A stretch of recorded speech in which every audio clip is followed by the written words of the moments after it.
السلام علیکم۔ خوشبو آ رہی ہے مدینے کے مہینے کی، وہ مبارک گھڑیاں پھر سے لوٹ کر آ رہی ہیں جن کا انتظار مومن کا دل پورا سال تڑپ کر کرتا ہے۔ وہ مہینہ جس کی آمد پر آسمان کے دروازے کھول دیے جاتے ہیں اور رحمتوں کی بارش ہر سو برسنے لگتی ہے۔ گھروں کی صفائیاں اور سیر و افطار کی تیاریاں تو اپنی جگہ، لیکن کیا ہم نے اپنے دل کے آنگن کو بھی صاف کیا ہے؟ کیا ہم نے ارادہ کیا ہے کہ اس بار ہم صرف پیاس نہیں بجھائیں گے بلکہ اپنے گناہوں کو بھی آنسوؤں سے دھو ڈالیں گے؟ وہ سحر کی ٹھنڈی ہوائیں، وہ افطار کے وقت رب کے سامنے پھیلے ہوئے ہاتھ، اور وہ مسجدوں میں گونجتی تراویح کی صدائیں، یہ سب اللہ کی وہ نعمتیں ہیں جو خوش نصیبوں کو ہی نصیب ہوتی ہے۔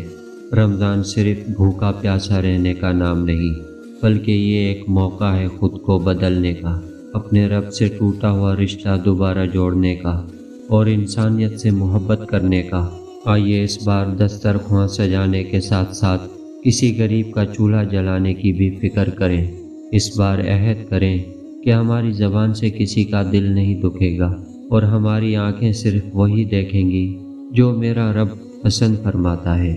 یا اللہ، ہمیں اس رمضان کی حقیقی برکتیں سمیٹنے کی توفیق دے، ہماری ٹوٹی پھوٹی عبادتوں کو قبول فرما اور اس مبارک مہینے کو ہماری بخشش کا ذریعہ بنا دے۔ آمین۔